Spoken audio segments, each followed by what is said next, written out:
వైష్ణవి రావాలి రా అనే సాంగ్ కి వైష్ణవి చైతన్య ఒక వర్జన్ పాడి తన వర్షన్ తన పాట. ఇప్పుడు అదే వర్షన్ సినిమాలో ఉంది. వర్జన్ సినిమాలో ఆ వర్జన్ లేదు బట్ మరి ప్రోమోలో అయితే రాజు గారు పాడారు. అంటే మాకు కొంచెం ఏయ్, నీకు తెలుసు కదా అసలు రాజుగారు పాడారంటే పాడతారు. రాజుగారు డ్యాన్స్ కూడా వేశారు. కాదు ఆశిష్ కూడా మంచి సింగర్, మీకు తెలుసా? మీరు అవునా? Yeah. ఇది నాకు న్యూస్, ఇది న్యూస్. ఏదో పాట పాడాలి ఇప్పుడు. Compulsory లేదన్నా, నేను అసలు పాడలేదు. Compulsory ఆ పాడాలి. రోజు ఆడియో లాంచ్ లో ఆమె పాడడానికి సిగ్గుపడుతుంటే పాడారు. నాకే వాయిస్ రాదు, నేను పాడుతాను నువ్వు పాడలేదు. పాడలేవు అని సిగ్గుపడా కాసేపు పాడతాడు.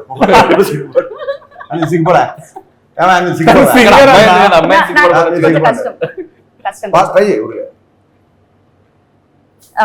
రెడీ మీరు సిగ్గుపడతాడు అతను పాట. పాడు గజాల. సరే నేను పాడతాను కానీ తర్వాత ఎడిటింగ్ లో ప్లీజ్ మేము అదే, మాకు అదే కావాలి, మేము అదే వేసుకుంటాం. పాడండి. ఆవిడ సిగ్గుపడమంటే కష్టం ఉంటుంది. రావాలిరా రావాలిరా. Okay okay okay. ఈ నైస్ నైస్ నైస్ నైస్. నేను వెళ్ళిపోతాను. నైస్ అన్నా కదా నేను. మాకు అర్థమైంది మీ నైట్ లో ఎన్ని బూతులు ఉన్నాయో. మెతుకు చాలు, అన్నం అంతా తింటావేంటి? ఒక మెతుకు చాలు. ఓకే మీరు పట్టేశారన్న మాలో ఫస్ట్ టాలెంట్ ని పట్టేశారు మీరు. సో ఇంకెవరెవరు ఎవరెవరు ఉన్నారు అశ్విన్ ఇంకా దీంట్లో సినిమా? మన వైష్ణవి చైతన్య కాకుండా దీంట్లో నలుగురు హీరోయిన్స్. నలుగురు అదే హీరోయిన్స్. సర్ప్రైజ్. నలుగురు హీరోయిన్స్ ఉన్నారా? నలుగురు హీరో. అవన్నీ అండి చెప్పు. అడిగింది ఎవరు క్వశ్చన్ అక్కడ చెప్పు. అవును. సరే వాళ్ళిద్దరికి చెప్పండి. పేరు ఎవరో పేరు ఇక్కడ నుంచి ఒక పేరు చెప్తాను. అది కాకుండా రవికిషన్ అని ఒక విరూపాక్షలో ఇవి చేస్తాడు కదా. ఓకే మన స్టేజ్ మీద కూడా చేశాడు. యా, అతను ఉన్నాడు. సిమ్రన్ చౌదరి ఉంది. వాళ్ళది ఒక డిఫరెంట్ టైప్ ఆఫ్. రవికిషన్ ఏమో నా బ్రదర్ రోల్ ప్లే చేస్తున్నాడు. సిమ్రన్ చౌదరి స్కల్ రీకన్స్ట్రక్షన్ అనే ఒక క్యారెక్టర్ ప్లే చేస్తున్నాడు. రైట్. ఏమన్నా రీకన్స్ట్రక్షన్స్ అన్న హర్ష మిమ్మల్ని ఒక క్వశ్చన్ అడుగుదాం అనుకుంటున్నాను. ఒకటే అంటే ఫస్ట్ ఒకటితో స్టార్ట్ చేసి ఓకే. మీరు ఒక హీరోని చూస్ చేసుకునే ముందు ఏం చూస్తారు? అంటే నేను రాసే హీరో క్యారెక్టరేషన్ అని అడిగి ఒక అంటే అతను చూసాడు. ఎందుకంటే మీ రాసే హీరో క్యారెక్టరైజేషన్ కి అంటే నాకు అందరి గురించి తెలీదు, నాకైతే చాలా ఇష్టం. ఒక దువ్వాడ జగన్నాథ కానీ, మిరపకాయలో రవితేజ గారు కానీ, గద్దలగొండ గణేష్లో అతనిది కానీ, అంటే మీరు అంటే నేను ఫ్యాన్ అయిపోయా వరుణ్ తేజ్ ఆ సినిమా పర్ఫార్మెన్స్. అంటే మీరు ఏ సినిమా చేసినా ఆ యాక్టర్లో ద బెస్ట్ పర్ఫార్మెన్స్ తెస్తారు. అంటే ఎలా, అంటే మీరు ఏం చెప్తారు యాక్టర్స్కి? గరికపాటి గారు ఒకసారి ప్రవచనం ఇస్తూ ఒక మాట అన్నారు. ఒక పాత్రని మనం కొంతసేపు నడిపించాలి, ఆ తర్వాత ఆ పాత్రే మనం నడిపిస్తుంది. సో ఫస్ట్ నేను కథ రాసినప్పుడు హీరో క్యారెక్టర్స్ని డిఫైన్ చేస్తాను ప్రాపర్గా. ఇతను ఫ్రెండ్స్తో ఎలా ఉంటాడు, ఇతను అమ్మనాథతో ఎలా ఉంటాడు, ఇతను విలన్తో ఎలా ఉంటాడు, ఇతను ఇంకోటితో ఎలా ఉంటాడు. ఒక క్యారెక్టరేషన్ డిఫైన్ చేసిన తర్వాత ఆటోమేటిక్గా ఆ క్యారెక్టరేషనే మనం నడిపించుకుని తీసుకెళ్తుంది. సో నా అన్ని ఎప్పుడు హీరో క్యారెక్టరేషన్ బేసిక్ సినిమాలే ఉంటాయి బేసిక్గా. అండ్ అలాంటి క్యారెక్టర్ రాసుకున్న తర్వాత ఆ క్యారెక్టర్లు ఎవరు ఫిట్ అవుతారని చూస్తారు బేసిక్గా. అంటే నాకు ప్యాథస్, డల్, హీరో తప్పు చేయడం, 10 మంది హీరోతో మాట్లాడడం, హీరో పక్కకెళ్ళి గుంజు తగ్గకెళ్ళి ఏడవడం, వెక్కి ఏడడం, ఇలాంటి క్యారెక్టర్లు ఎప్పుడు హీరోని చూడలేదు బేసిక్గా.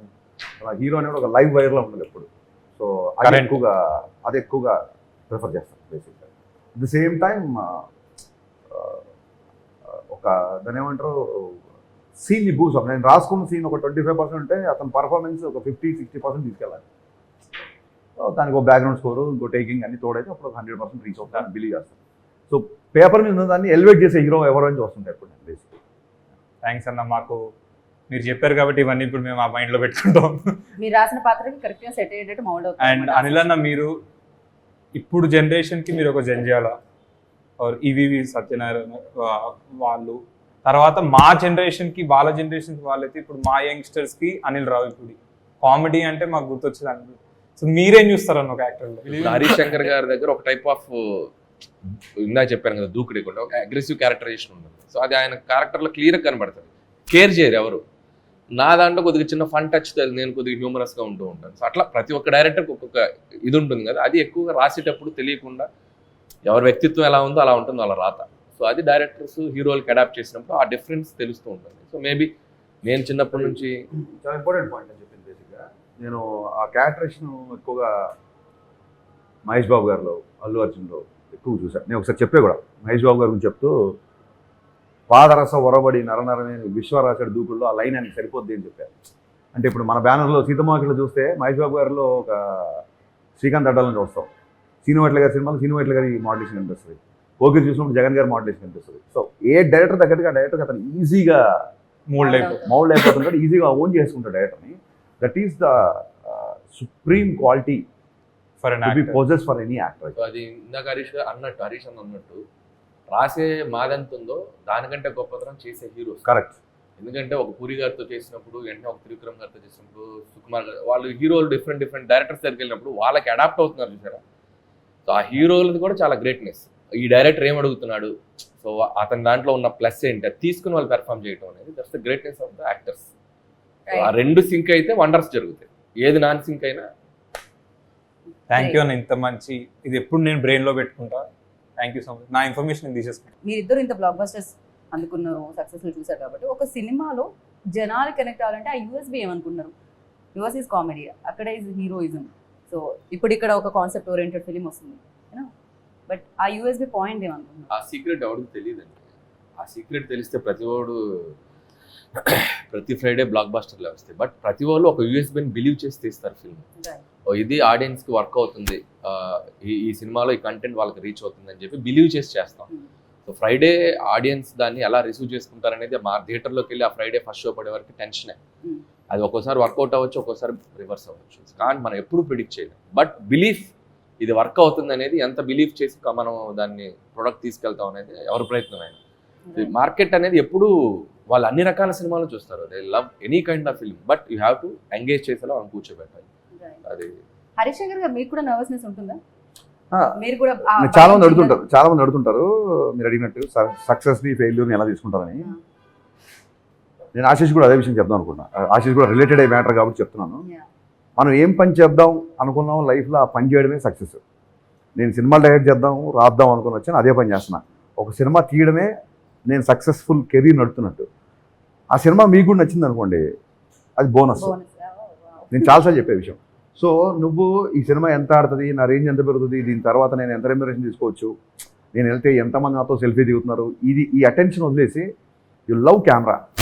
నీకు యాక్టింగ్ ఉండాలి. పొద్దున్న లేస్తే నేను యాక్టింగ్ ఇష్టపడాలి. నువ్వు పొద్దున్న లేస్తే రాసుకోవడము, సినిమా షూటింగ్ చేయడమో చేస్తాను కదా. As long as you love your work, that is always successful. నీ సక్సెస్ ఒక 10 మందికి నచ్చచ్చు, నెక్స్ట్ టైం కొన్ని కోట్ల మందికి నచ్చచ్చు. కోట్ల మందికి నచ్చినప్పుడు బోనస్. సో జనాలకి ఏదైనా నచ్చిందంటే దాన్ని బోనస్గా తీసుకోవాలి తప్ప అదే సక్సెస్ అనుకొని ఒకవేళ సినిమా అయినా సరిగ్గా నడవకపోతే అది డిప్రెస్, అది అసలు నాకు నర్వస్నెస్ అనేది ఉండదండి. చాలామంది చెప్తుంటారు అలా నర్వస్నెస్ ఉంటే షాక్ తర్వాత నీకు ఎంత దూరం వచ్చేవాడు. ఖచ్చితంగా. అంటే జర్నీ కంటిన్యూ చేయాలంటే మేబీ ఇన్నాళ్ళు మీ జర్నీ స్టార్ట్ అయింది, ఎప్పుడో స్టార్ట్ అయింది, బట్ ఇప్పటికీ అది స్టిల్ లైక్ హరీష్ శంకర్ అంటే అందరికీ తెలుసు. సో అది ఇంత కంటిన్యూ చేయడానికి రీజన్ ఇదే అంటారా, మీరు పట్టించుకోవడం? వి లవ్ ఫిల్మ్స్ అండి, అంతే. It's your always love. Film chooses you. నేను చాలాసార్లు చెప్తా, నేను ఇప్పుడు కావాలంటే బాహుబలి తీయాలంటే తీయలేము. బాహుబలి సినిమా నన్ను చూస్ చేసుకోవాలి. నా లైఫ్లో నాకు చాలాసార్లు జరిగిన ఎక్స్పీరియన్స్ ఇది. ఇప్పుడు అతను కూడా ఏదో సినిమా అనుకుని ప్లాన్ చేసుకుని టక్కుని ఈ సినిమా పెట్టాడు. సినిమా విల్ చూజ్ యూ అంటే, సినిమా పట్ల మీకు త్రికరణ శుద్ధిగా ఒక ప్రేమ, ఒక గౌరవం ఉంటే సినిమా ఇండస్ట్రీ మీరు ఏ మార్మూల్లో ఉన్నా ఎక్కడున్నా ఇట్లా లాగి తీసుకొచ్చి పుల్ చేసి ఇండస్ట్రీలో కూర్చోబెడుతుంది. అది నేను నమ్ముతాను. And my belief is respect the auditorium. Auditorium అంటే మనం ఒక 250 మంది సీటింగ్ కూర్చొని చూసే ప్రేక్షకులకి మనం ఒక 2.5 గంట సినిమా ఇస్తున్నప్పుడు just you can keep it some ఒకటి మైండ్లో పెట్టుకొని మనం సినిమా తీసుకునేప్పుడు ఇట్స్ లైక్ దట్ బ్యాలెన్స్ ఉంటుందేమో నేను ఫీల్ అవుతాను. టిప్స్ అని కాదు కానీ కరెక్ట్ అని చెప్పింది. అంటే ఆడియన్స్కి ఇది సరిపోద్దులే, ఆడియన్స్కి మనంత తెలివి ఉండదు అనుకోవడం, అంత మూర్ఖత్వం కూడా ఉండదు.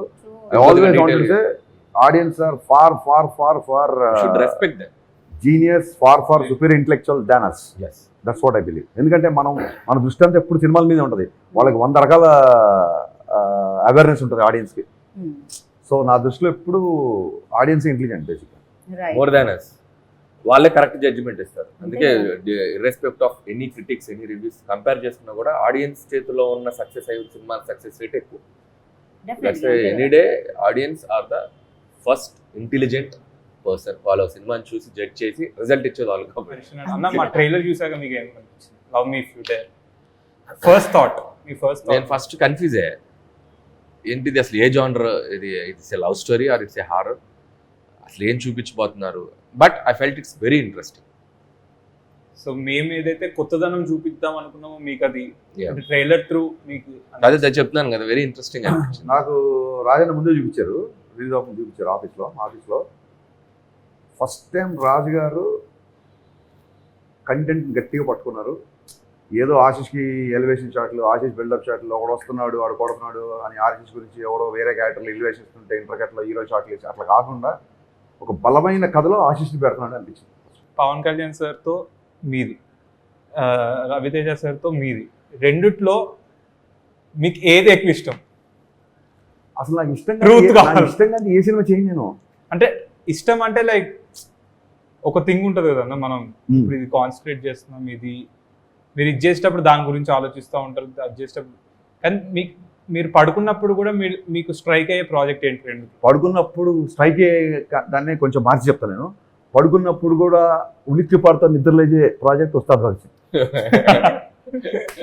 ఓకే, ఎందుకంటే అది డెఫినెట్లీ ఇంక ఎందుకంటే లేదు, అది క్వశ్చన్ ఆన్సర్ ఇచ్చిన అయిపోయింది.